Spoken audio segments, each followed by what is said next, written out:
Hello everyone. इस video में class 10th English text book first flight का chapter 3 जिसका नाम आप देख सकते हैं टू स्टोरीज अबाउट फ्लाइंग। इस चैप्टर को थॉरोली इंग्लिश से हिंदी में एक्सप्लेन करने वाला हूं। यह चैप्टर 2 पार्ट्स में बटा हुआ है, जैसा कि इसका नाम ही है टू स्टोरीज अबाउट फ्लाइंग, मतलब उड़ान के बारे में 2 कहानियां। तो इसमें 2 कहानियां हैं। फर्स्ट जो कहानी है, स्टोरी है, वो है हिज फर्स्ट फ्लाइट। यहां आप देख सकते हैं हिज फर्स्ट फ्लाइट। और सेकंड स्टोरी है ब्लैक एरोप्लेन। तो चलिए शुरू करते हैं इसकी पहली स्टोरी, हिज फर्स्ट फ्लाइट। शुरू करने से पहले आपसे रिक्वेस्ट करना चाहूंगा, वीडियो को लाइक कर दीजिएगा, शेयर कीजिएगा और चैनल को सब्सक्राइब कर लीजिएगा यदि आपने मेरे चैनल अनुराग राय इंग्लिश ट्यूटर को अभी तक सब्सक्राइब नहीं किया है तो चलिए शुरू करते हैं। आप देख सकते हैं chapter 3 two stories about flying. और ये 2 स्टोरीज कौन सी हैं उनके नाम भी लिखे हैं। Number 1 his first flight, number 2 black aeroplane. Before you read, पढ़ने से पहले, since the earliest times humans have dreamed of conquering the skies। बहुत प्रारंभिक समयों, बहुत ही प्राचीन समय से इंसानों ने आसमानों पर विजय प्राप्त करने का सपना देखा है। Here are 2 stories about flying। यहां उड़ान के बारे में 2 कहानियां हैं। Number 1, a young seagull is afraid to fly। How does he conquer his fear? एक बच्चा सीगल एक समुद्री चिड़िया होती है, समुद्री पक्षी होता है जो मांसाहारी पक्षी होता है। मछली, फिश समुद्र में डाइव लगा के, गोता लगा के और अपनी लंबी सी शार्प अपनी बीक से, चोंच से फिश पकड़ लेता है। समुद्र के पानी पर तैर भी लेता है, बतख आदि की तरह। तो सीगल एक समुद्री चिड़िया होती है। तो अब इसमें कह रहे हैं एक बच्चा सीगल उड़ने में डरा हुआ है, भयभीत है। मतलब वो छोटा है, चूजा है, तो अभी जब उसके थोड़े थोड़े से पंख आना शुरू हुए और बच्चा जब उड़ना सीखता है चूजा, तो उस स्टेज में, तो उड़ने में वो भयभीत है। How does he conquer his fear? वो अपने डर पर किस प्रकार जीत प्राप्त करता है। सेकंड कह रहे हैं a pilot is lost in storm clouds. एक पायलट जो है दूसरी कहानी में आंधी के बादलों में खो जाता है अपने प्लेन सहित। Does he arrive safe? क्या वो सुरक्षित वापस धरती पर पहुंचता है। Who helps him? और उसकी कौन मदद करता है। तो पहली स्टोरी दिख रही है हिज फर्स्ट फ्लाइट। इसको हम शुरू करते हैं।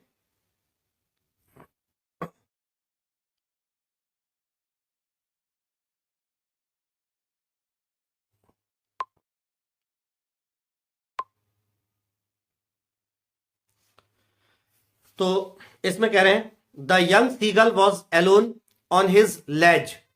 लेज कहते हैं किसी पहाड़ या चट्टान आदि पर हॉरिजॉन्टल जो है आगे को उभरी हुई चट्टान की जो परत होती है, शेल्फ की तरह आगे को उभरी हुई, यानी शिला फलक हिंदी में कहते हैं उसको।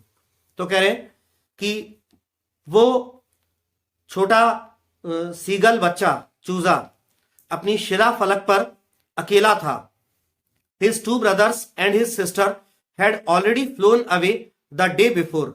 उसके 2 भाई और उसकी बहन एक दिन पहले ही उड़कर जा चुके थे। He had been afraid to fly with them। उसे माने ये यंग सीगल को, उसे उन लोगों के साथ, मतलब अपने दोनों भाइयों और अपनी बहन के साथ उड़ने में डर लग रहा था। Somehow when he had taken a little run forward to the brink of the ledge and attempted to flap his wings, he became afraid।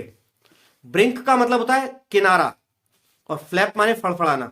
तो कह रहे हैं किसी तरह जैसे तैसे उसने शिला फलक के किनारे की ओर जो थोड़ी सी दौड़ लगा के और बिल्कुल किनारे के पास आकर उसने अपने पंखों को फड़फड़ाने का प्रयास किया, तो जैसे ही अपने पंखों को फड़फड़ाने का उसने प्रयास किया तो अचानक से वो भयभीत हो गया।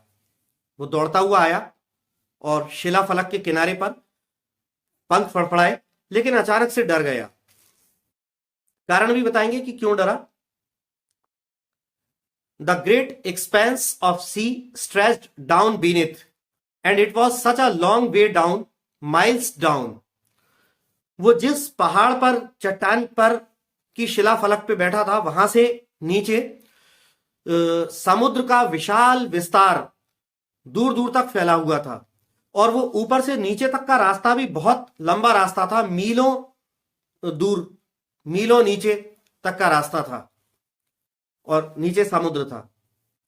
He felt certain that his wings would never support him, so he bent his head and ran away back to the little hole under the ledge where he slept at night. उसे ये मन में निश्चित हो गया, उस चूजे को ऐसा मन में निश्चित हो गया कि उसके पंख उसे सहारा नहीं देंगे। उसे लगा कि उसके पंख उसका साथ नहीं दे पाएंगे, तो उसने अपने सिर को नीचे झुकाया और वापस से उसने दौड़ लगाई शिलाफलक के नीचे एक छोटे से छेद की तरफ, जहां वो पिछली रात को सोया था। वापस से दौड़ के वो वहां पहुंच गया। अब आगे कह रहे हैं,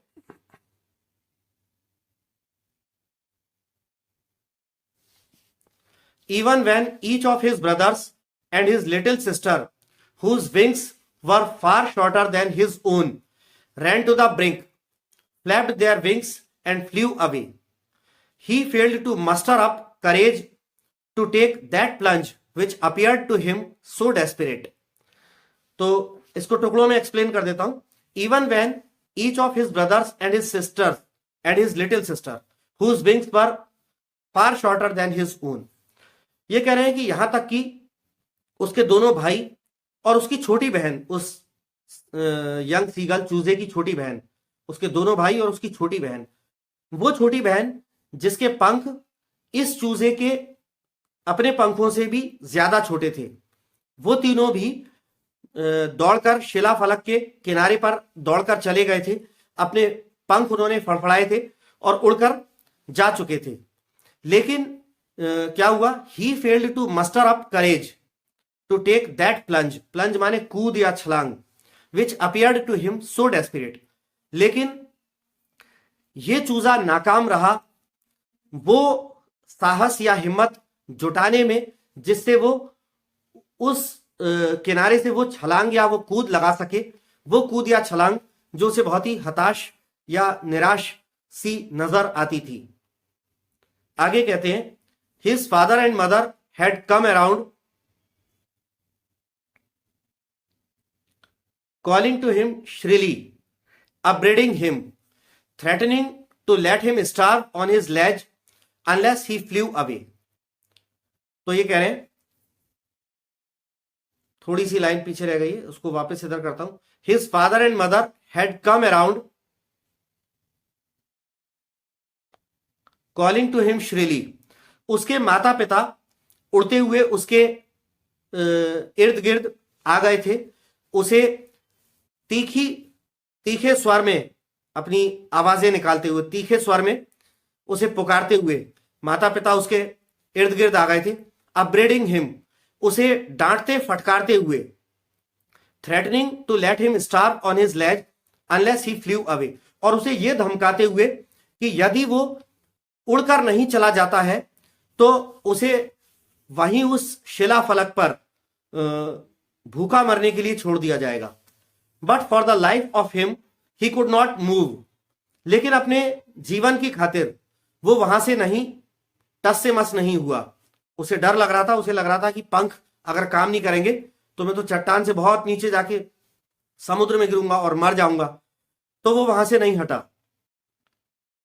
दैट वॉज 24 hours ago, ये 24 घंटे पहले की बात थी। Since then nobody had come near to him, तब से कोई भी उसके पास नहीं आया था। The day before all day long he had watched his parents flying about with his brothers and sisters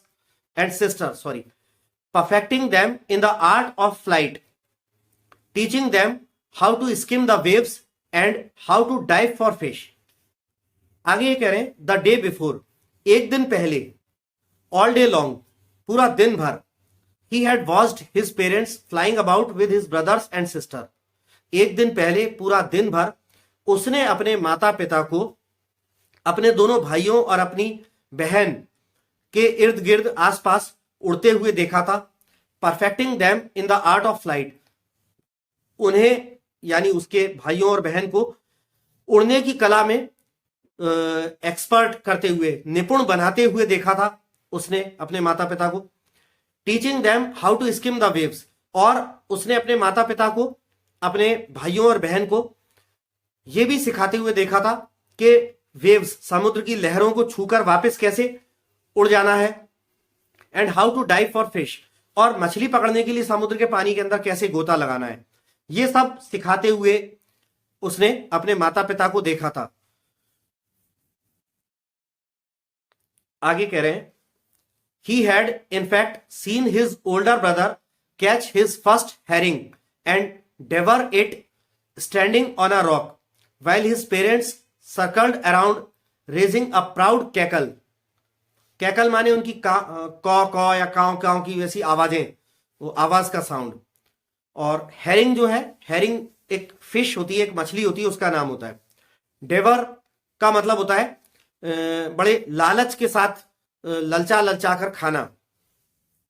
तो ये कह रहे हैं he had in fact seen his older brother catch his first herring and devour it, उसने वास्तविकता में अपने बड़े भाई को अपना पहला शिकार, उसकी पहली हेरिंग मछली पकड़ते हुए और उसे बड़े चाव से, बड़े लालच के साथ एक चट्टान पर बैठकर, एक चट्टान पर खड़े होकर खाते हुए देखा था।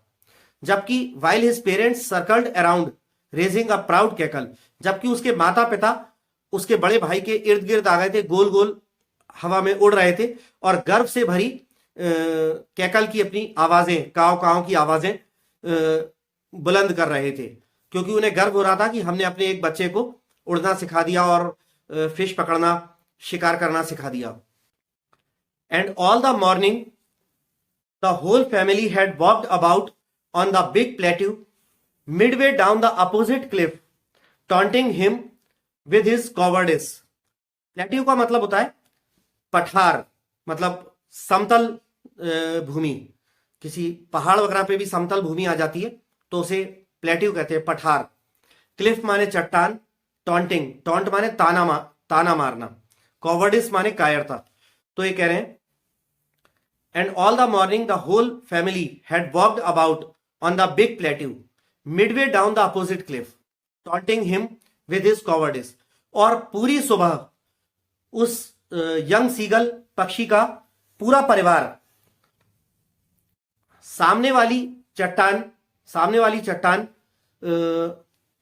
के आधे रास्ते नीचे एक पठार पर, सामने वाली चट्टान के आधे रास्ते नीचे के एक पठार पर, बड़े से पठार पर यहां वहां पैदल घूम रहा था, वॉक कर रहा था। और इस चूजे को, उनके परिवार का ये यंग सीगल, वो चूजा जो उड़ना नहीं सीख पाया था, उसको उसकी कायरता के लिए ताना देता रहा, ताने मारते रहे, उसकी तरफ देखकर कौ कौ करके, जैसे मानो कि उसकी कायरता पर उसे ताने मार रहे हो।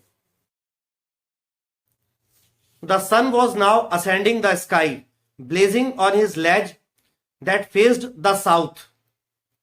अब सूरज ऊपर आसमान में ऊपर चढ़ रहा था, यानी जैसे जैसे सूरज ऊपर चढ़ता है तो उसकी हीट, उसकी गर्मी तेज होती है। Blazing on his ledge that faced the south, और उसकी शिला फलक जो दक्षिण की तरफ, दक्षिण मुखी थी, उसके ऊपर तपिश डालने लगा सूर्य।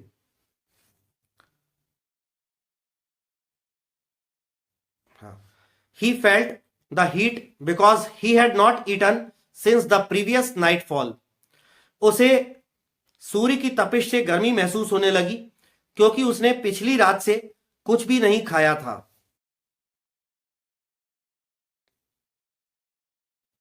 अब आगे कह रहे हैं, he stepped slowly out to the brink of the ledge and standing on one leg with the other leg hidden under his wing, he closed one eye, then the other. आगे कह रहे हैं, and pretended to be falling asleep. अब इसे मैं वापस जरा नीचे ले आऊं क्योंकि इस सेंटेंस का ज्यादातर भाग ऊपर निकल गया यहां पर। तो ये कह रहे हैं, he stepped slowly out to the brink of the ledge.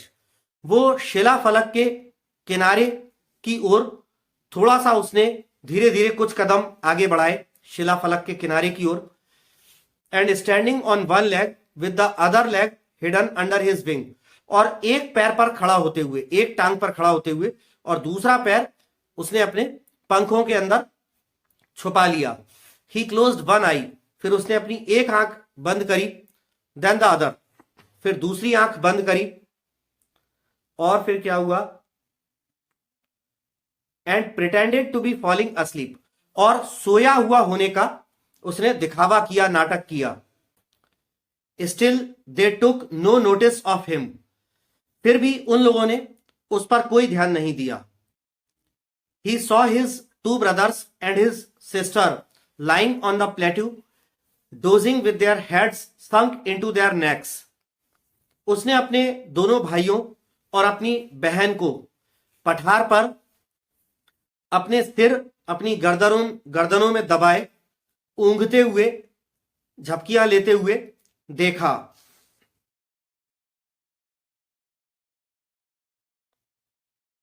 इसको थोड़ा सा छोटा कर लेता हूं मैं अपना ये वीडियो। हाँ, आगे कह रहे हैं, his father was preening the feathers on his white back. Preen का मतलब होता है चोंच से पंख संवारना।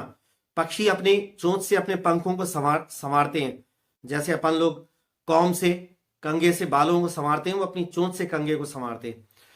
तो उसका पिता अपनी सफेद पीठ पर अपने सफेद पंखों को अपनी चोंच से संवार रहा था।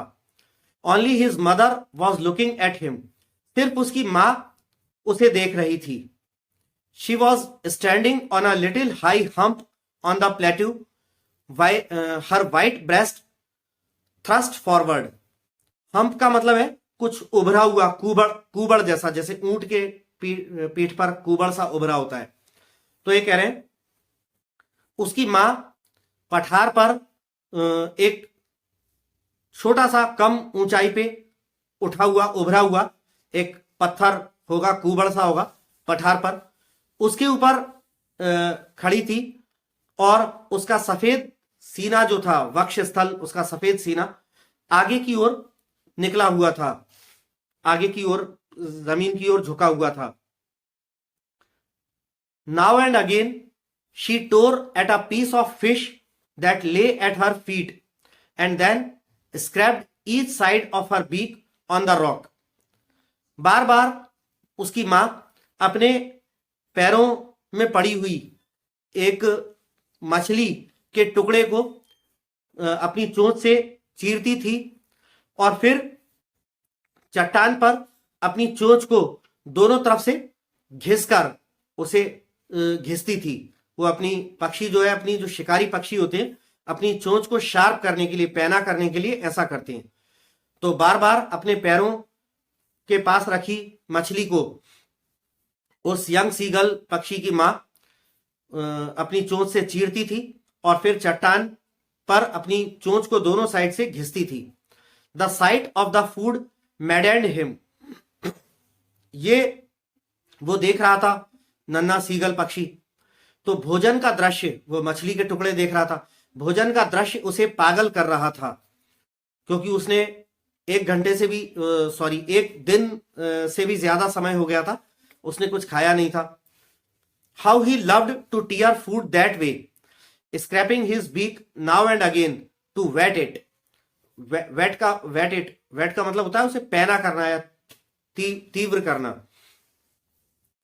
तो ये कह रहे हैं कि उस यंग सीगल को, उस बच्चे सीगल को इस तरीके से भोजन को काटना फाड़ना कितना ज्यादा पसंद था और अपनी चोंच को पैना करने के लिए बार बार उसे घिसना कितना ज्यादा उसे पसंद था।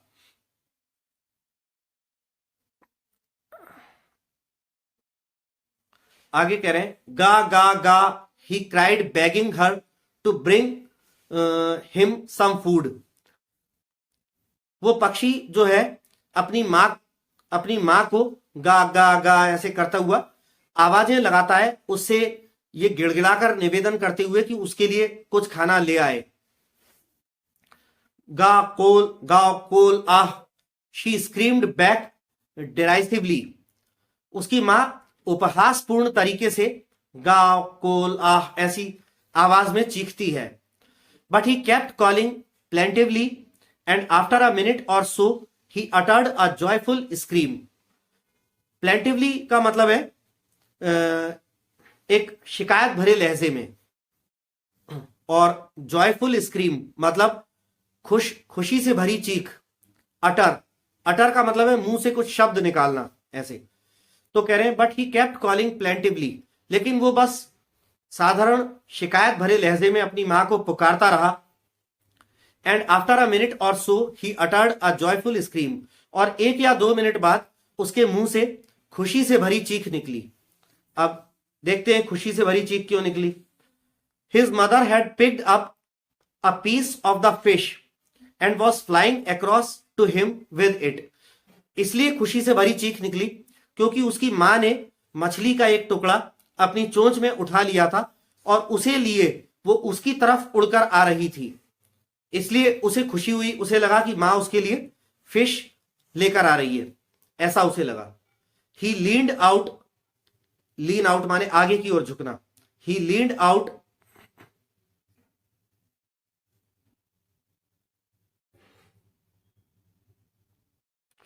eagerly, tapping the rock with his feet, trying to get nearer to her as she flew across। ये कह रहे हैं कि जब उसकी मां उसके पास से उड़ी, जब उसकी मां उसके पास उड़ती हुई आ रही थी, तो वो अपनी मां के ज्यादा नजदीक पहुंचने की कोशिश करता हुआ चट्टान पर अपने पैरों से थप थप करता हुआ बड़ी उत्सुकता के साथ आगे की ओर झुका, आगे की ओर निकला। But when she was just opposite to him she halted, her wings motionless, the piece of fish in her beak almost within reach of his beak. ये कह रहे हैं लेकिन जब वो उसके ठीक सामने आ गई, उसकी मां उसके बिल्कुल ठीक सामने थी, तब वो अचानक रुक गई। उसके पंख जो हैं बिना हिले डुले मोशनलेस हो गए और उसकी मां की चोंच में जो मछली का टुकड़ा था वो उसकी अपनी चोंच की पहुंच के लगभग बहुत ही पास था। लेकिन अब मां वहीं पर रुक गई और आगे और नहीं बढ़ रही। तो उसकी चोंच में जो मछली का टुकड़ा था वो इस यंग सीगल की चोंच की पहुंच के बहुत पास ही था लगभग। He waited a moment in surprise, wondering why she did not come nearer, and then, maddened by hunger, he dived at the fish। एक पल को तो उसने यंग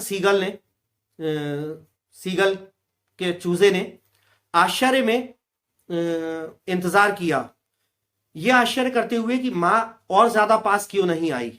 और उसके बाद भूख के मारे पागल होते हुए उसने अपनी मां की चोंच में जो फिश थी उसके ऊपर छलांग लगा दी उसको पकड़ने के लिए, क्योंकि वो तो भूख से पागल हुआ जा रहा था। आगे कह रहे हैं, with a loud scream he fail outwards and downwards into space. एक तेज चीख के साथ वो नीचे की ओर, आगे की ओर, चट्टान से आगे की ओर और नीचे की ओर आकाश में गिरने लगा। Then a monstrous terror seized him and his heart stood still. फिर एक दैत्याकार भय ने उसे, एक विशालकाय दैत्याकार भय ने उसे जकड़ लिया और उसका दिल जो है स्थिर हो गया। ही कुड हियर नथिंग, वो कुछ भी सुन नहीं पा रहा था। But it only lasted a minute, लेकिन यह स्थिति सिर्फ 1 मिनट चली।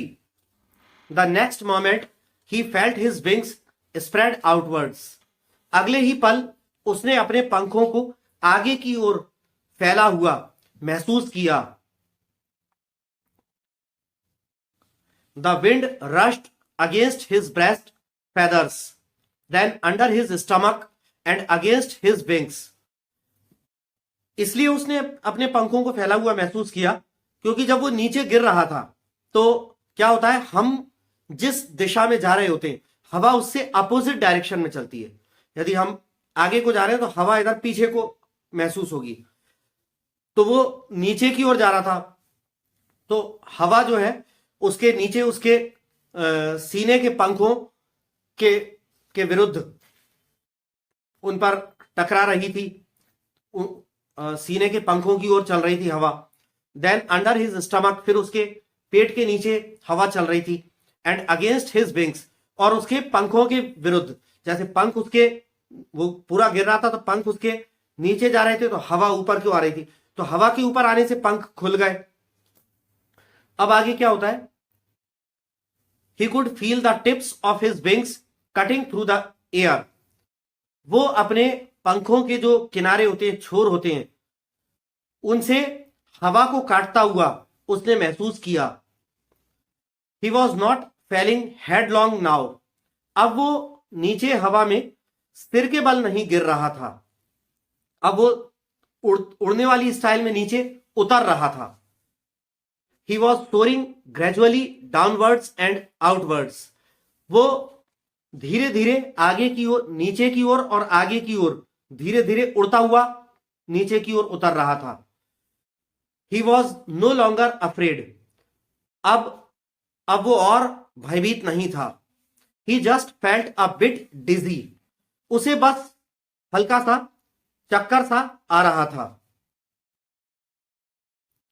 Then he flapped his wings once and he soared upwards. फिर उसने सिर्फ एक बार अपने पंखों को फड़फड़ाया और जैसे ही उसने अपने पंखों को फड़फड़ाया तो वो ऊपर की ओर उठने लगा। गा गा गा गा गा गा गाओ कोल आह। His mother swooped past him, her wings making a loud noise. उसकी मां तेजी से झपट्टा मार के उसके पास से उड़ती हुई निकली और उसके पंख जो है तेज फड़फड़ाहट की आवाज कर रहे थे और मां भी जो है गा ga ga ga ga ga गा कोल आह ऐसी आवाजें करते हुए, चीखते हुए उसके पास से उड़ी, अपने पंखों से तेज आवाज करते हुए। He answered her with another scream. एक और चीख के साथ उसने अपनी मां को उत्तर दिया। Then his father flew over him screaming.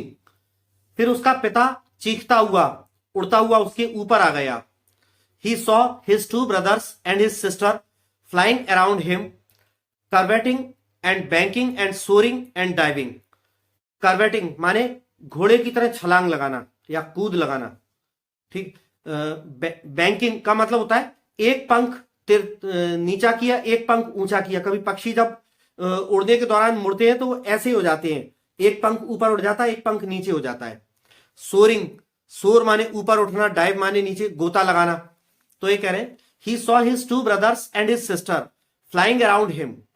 उसने अपने दोनों भाइयों और अपनी बहन को अपने चारों ओर इर्द गिर्द उड़ते हुए देखा। Curvetting and banking and soaring and diving. और वो जो उड़ रहे थे तो उड़ते हुए जो उसने देखा तो वो कैसे, हवा में तेज छलांग लगाते हुए, एक तरफ को झुककर उड़ते हुए, एक पंख नीचा एक पंख ऊंचा, कभी ऊपर उठते थे कभी नीचे हवा में गोता लगाते थे। ऐसे उसने अपने भाइयों और बहन को देखा।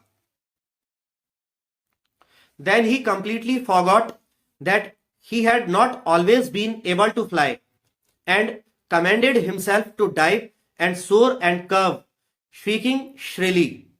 फिर वो पूरी तरह से ये भूल गया कि वो हमेशा से ही उड़ने में सक्षम नहीं रहा था और उसने तीखी आवाज में चीखते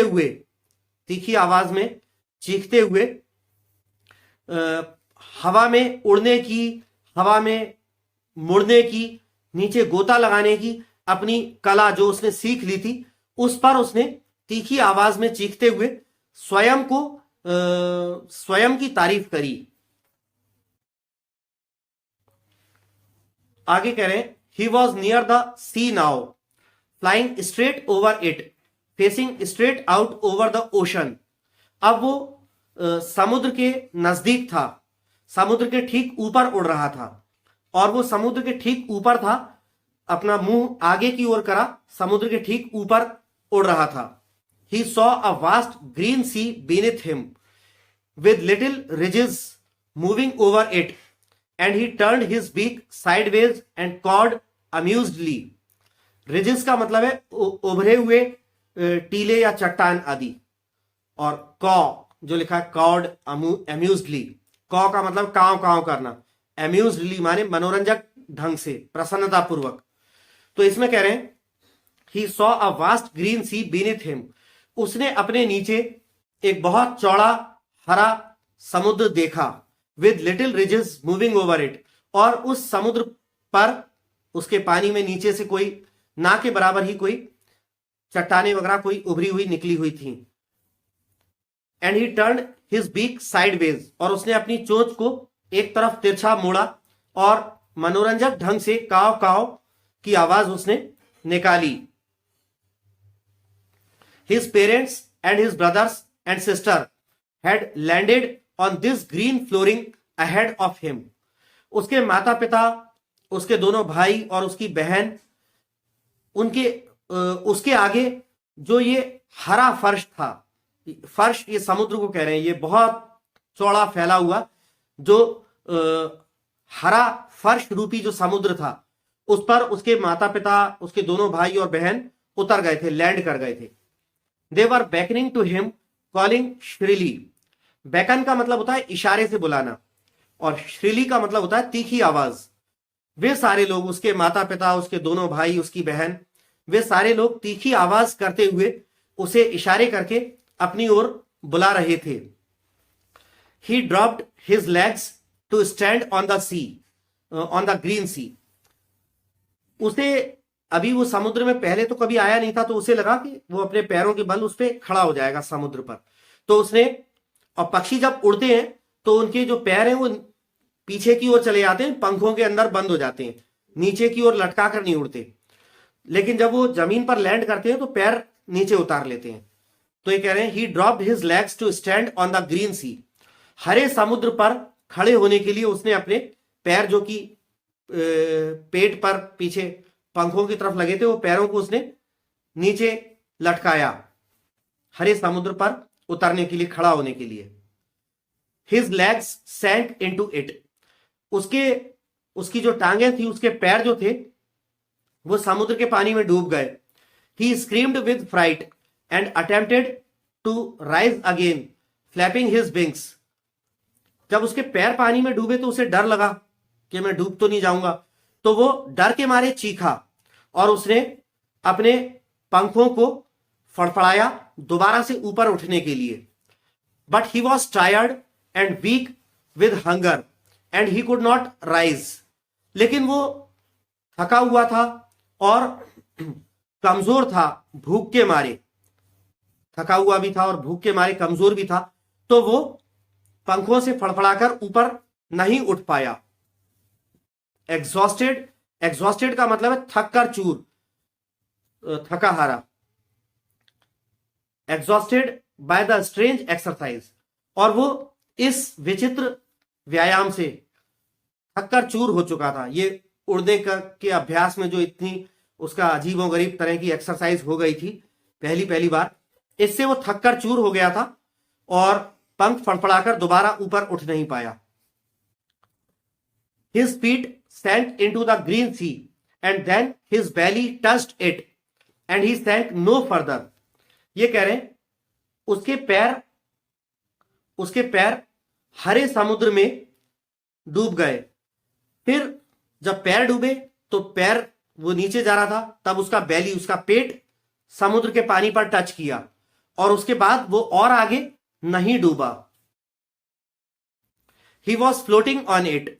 अब वो फर्श के सॉरी ये जो समुद्र था, समुद्र के ऊपर वो फ्लोट कर रहा था, तैर रहा था। And around him his family was screaming praising him and their beaks were offering him scraps of dog fish. और उसके चारों ओर उसके परिवार के सभी सदस्य चीखते हुए, उसकी प्रशंसा करते हुए अपनी अपनी चोंचों में डॉग फिश, एक मछली होती है, डॉग फिश के टुकड़े लिए अपनी अपनी चोंचों से उसको दे रहे थे, उसको ऑफर कर रहे थे। He had made his first flight. उसने अपनी पहली उड़ान भर ली थी। तो यहां पर आकर ये जो आपका चैप्टर 3 है, 2 स्टोरीज अबाउट फ्लाइंग, इसका पहला पार्ट हिज फर्स्ट फ्लाइट, ये आकर पूरा होता है।